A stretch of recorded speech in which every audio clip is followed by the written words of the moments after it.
Family vacations, what a flood of memories. Picnics, campgrounds, Disneyland, excitement. And of course there are the other memories too. Crying kids, potty stops, endless questions, potty stops, flat tires, and of course, potty stops.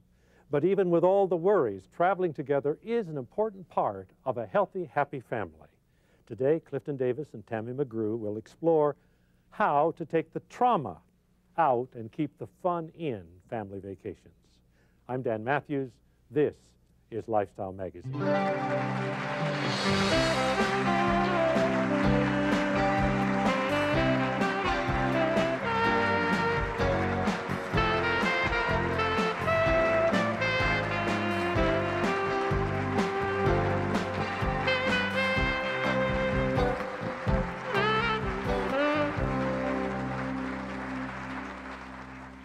Christine Loomis is a former senior editor of Parents Magazine and a current contributing editor of Family Life Magazine.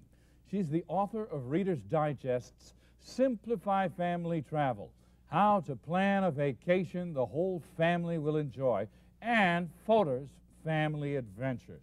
Thanks for being with us, Christine. Thanks. Welcome. What is your background in family travel? Now, that sounds like a silly question after seeing all that writing, but what's your personal background? Well, I first of all traveled a lot as a child with my parents. They were not afraid to take us with them. And I have 3 children now ranging between 8 and 18 who have been all over the world with me.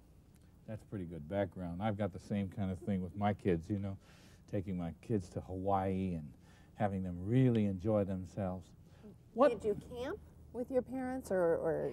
No, my parents were the last human beings on the earth who would ever camp. So you Definitely don't have to not. just camp when you have kids. But you know, but I camp with my kids. Do you? And I happen to like the outdoors. You know, I think that's part of what you do is you find what it is that you like and what your kids like, and you go for that and don't try and do something just because you think that you should. But you have 3 kids. They don't all like the same thing. They don't all like the same, that's true. However, one of the things that you can do is to find something, one of the things that makes a family travel experience really good is finding something, at least one part of the experience that everybody likes. And one way to do that is to give everybody in the family a choice in what you do and what you're going to see. We used to vote. We used to vote. When I had my kids and a family going on a trip, we always kind of took a vote as to where we'd go. Do you recommend that? I absolutely do recommend it, and even for very young kids. You can give them perhaps not as many options as you would a teenager, but you can give them a couple of options and say, you know, of these 2, what is it that you want to do? And if they're invested in the vacation in that way. So what age should you start vacationing? Just as soon as possible? Hop on the plane? When I was on staff at the magazine, the thing I hated to hear most were readers calling me and saying, well, you know, that sounds great, but I'm waiting until the kids are older. And my answer is, what are you waiting for? Because at every age, I think that as parents, you get something wonderful out of the trip. And don't you think that when you're a new parent, you have this idea that it's suddenly going to be easier? Let's wait now. Later on, right. At some point in the future, it's got to be easier than it is right now. And that's probably not true. Right. Because whoever you are is who you take on vacation. So, you know, you're not going to become the Brady Bunch all of a sudden. In fact, you know, when you've got an infant out there, you can get all of their stuff in one bag. You know, when those kids get a little bit bigger, they're asking for their own luggage, and you've got to pay for everything. That's right. You know, a great vacation with infants is a city vacation because you can put them in a stroller, you can take them to museums, you can take them shopping, they won't complain, you can do whatever you want. So they're actually a wonderful age to travel with. What about budgetary concerns? Well, how do you keep the family vacation within some reasonable range, budget-wise? I think you have a lot of options. First of all, if you have young children, you can travel off-season. Ski areas, for example, after New Year's and before the President holidays, they always have great deals. And be willing to go someplace you wouldn't think of in terms of season. The Caribbean is pretty consistent weather-wise all year round, but summer is not when it's a big destination, and so there were great bargains and great kids programs Now, when you have little tiny ones, you can do that. But then your children start school, and suddenly you are locked in to this 3-month period of time. You have to cram everything you want to do into it.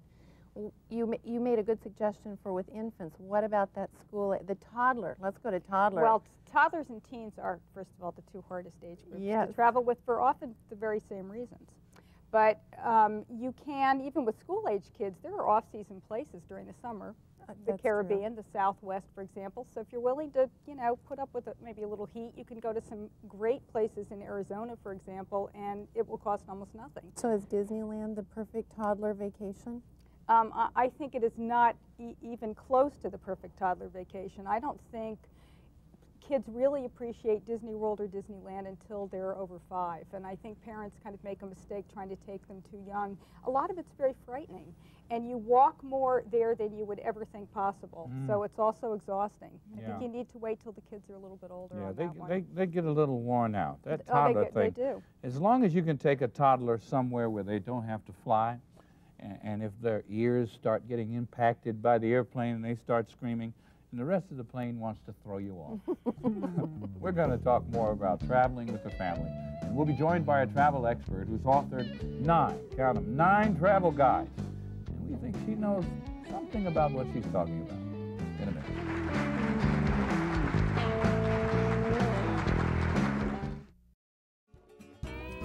Hello. The job market is a competitive place. In today's economy, extra skills mean a better job for you. Speaking English is the skill you need for greater opportunity, more money, and a brighter future. Introducing Hello Channel, an exciting new television channel that teaches English as you watch TV. There's something for everyone, and the more you watch, the faster you'll learn. All you have to do is say hello.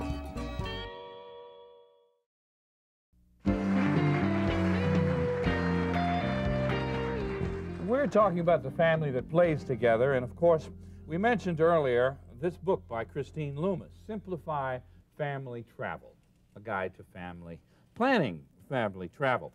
And I wanted to mention it because we're about to bring on another expert. That's right, Pamela Lanier is a travel expert, well known for her advice on family travel. Besides those 9 travel guides that she has written, she's also written the complete guide to bed and breakfast inns and guest houses for the romantic traveling couple. And we'll talk about that a bit later. Thanks for being with us, Pamela. My pleasure. In planning vacations for older children, what are some of the things we have to be concerned with?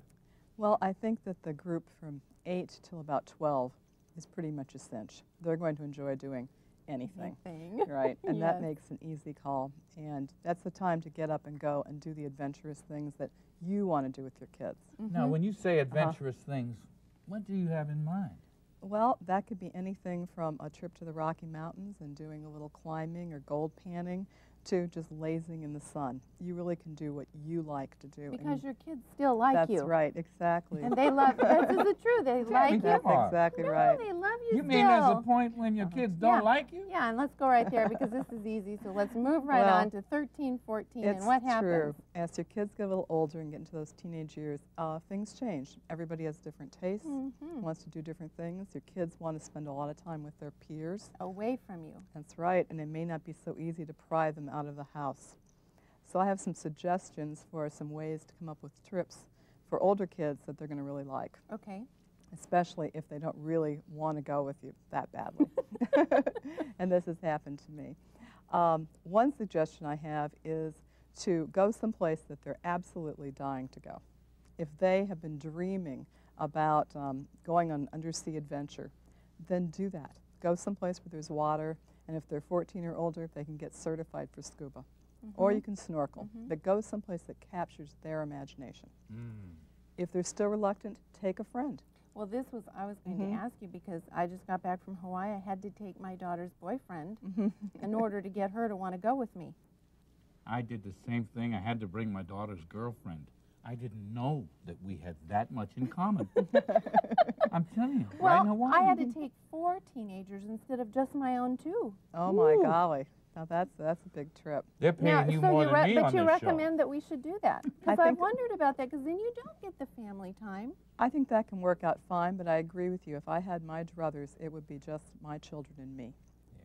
That's just for someone who's really reluctant. Would you just make them tough it out with you for a week? I think so, and I think I'd go about getting them involved right from the beginning in choosing where we're going to stay.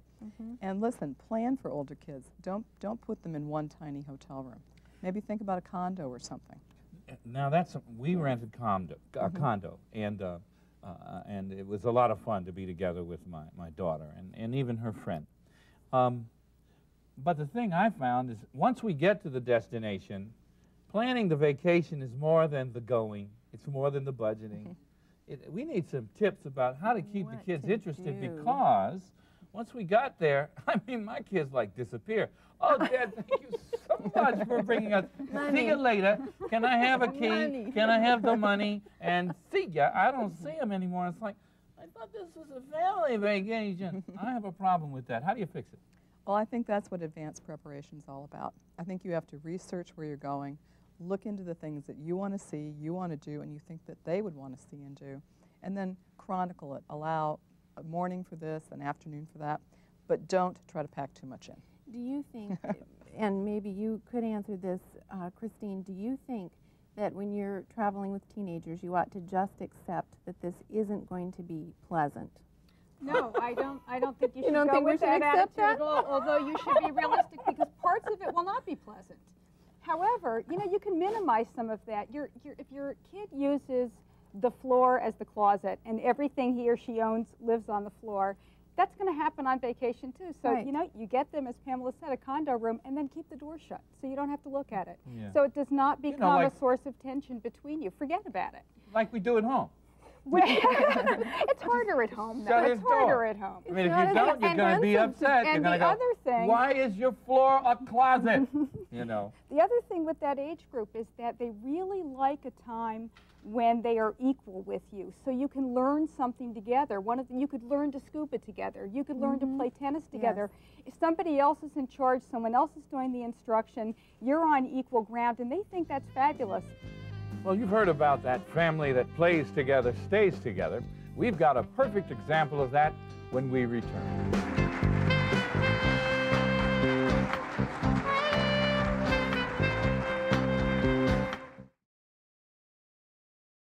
Join our classroom and learn English on Hello Channel.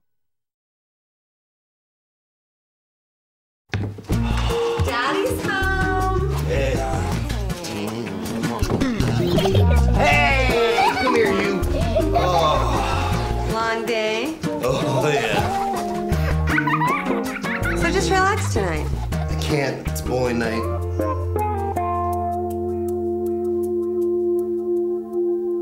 I'll tell you what. If you could think of something really fun to do, I'll stay home tonight. Okay? Okay.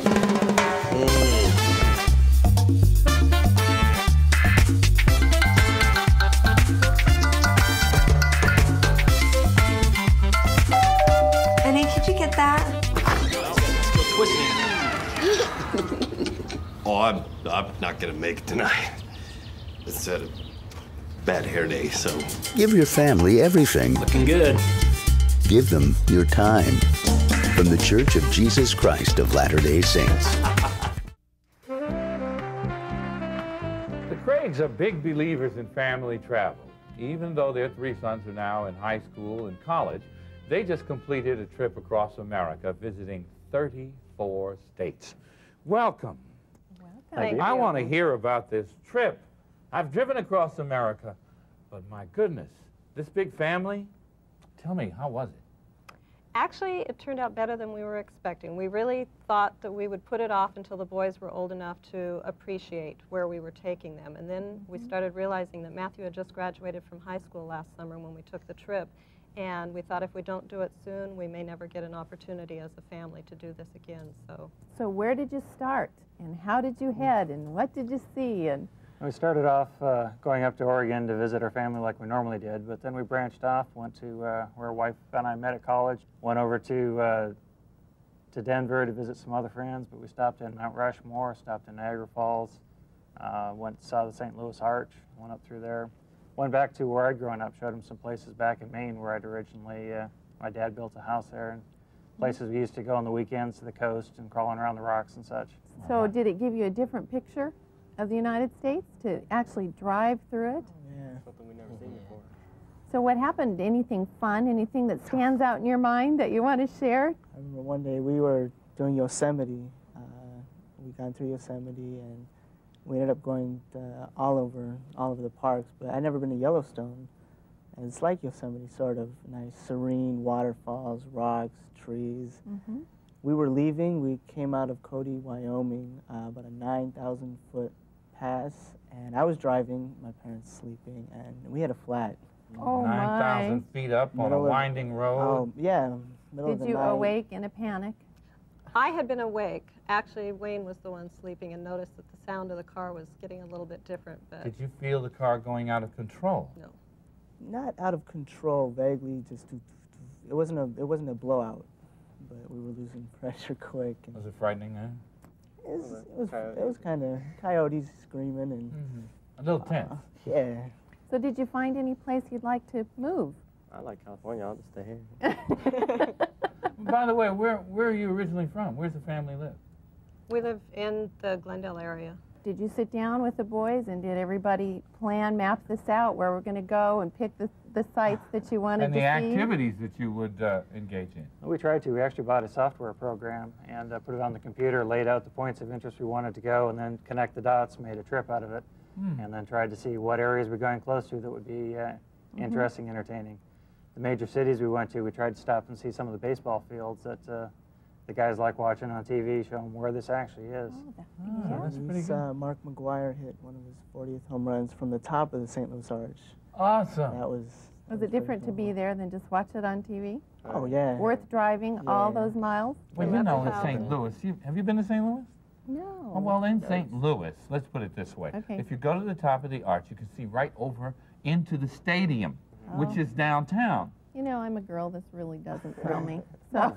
Okay, well, let your girlish imagination be up at the top of the arch, looking down and seeing Mark McGuire make history. Okay.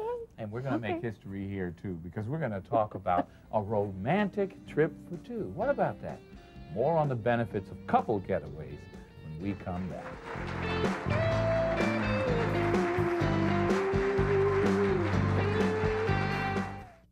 Watch TV and learn English at the same time on Hello Channel.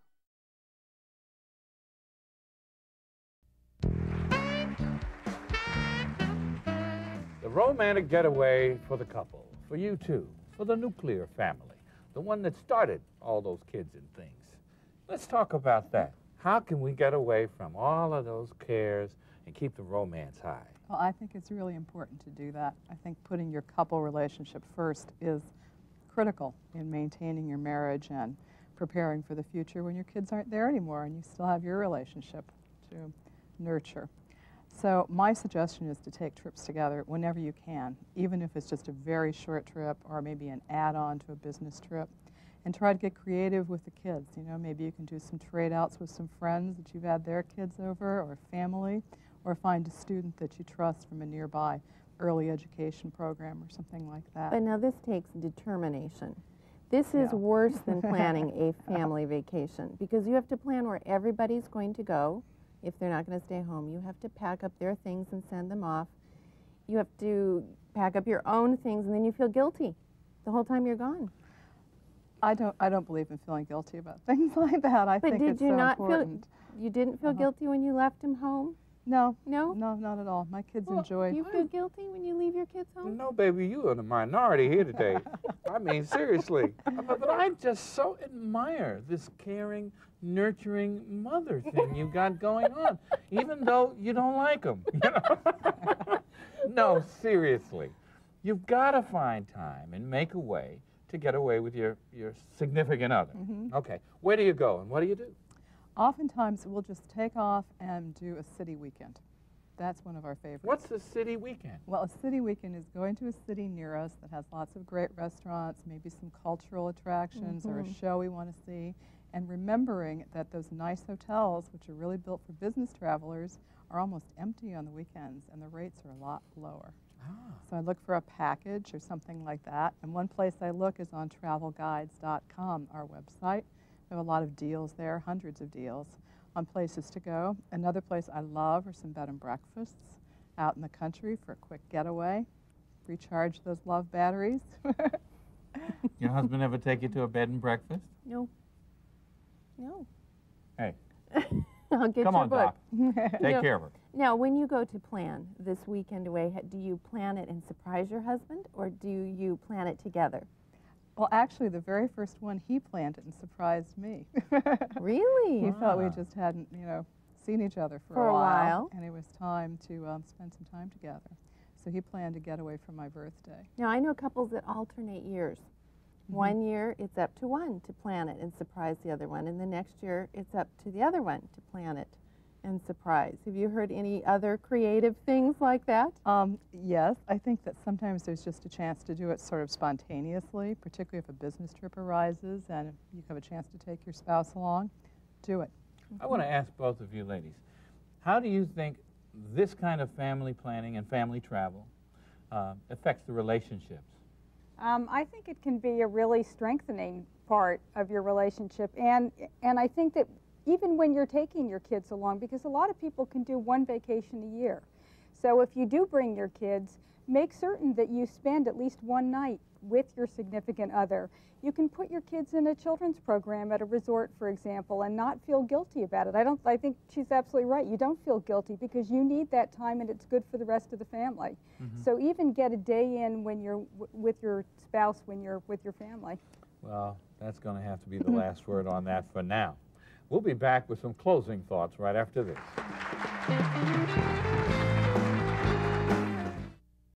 Hello, I'm Nastasia, and I'd like to introduce you to Hello Channel, the innovative new way to learn English as a second language. If you can learn English, your opportunities expand. Knowing English allows you greater job options, more money, and a better lifestyle. Here's the best part. Learning English is now easy because Hello Channel brings it right to your home. Come join our classroom, enjoy great entertainment, and improve your vocabulary, all while you watch TV. A brighter future is ahead if you'll just say hello.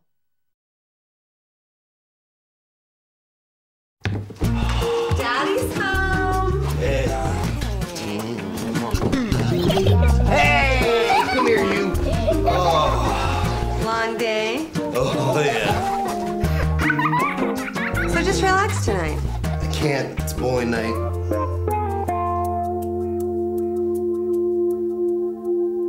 I'll tell you what. If you could think of something really fun to do, I'll stay home tonight. Okay? Okay.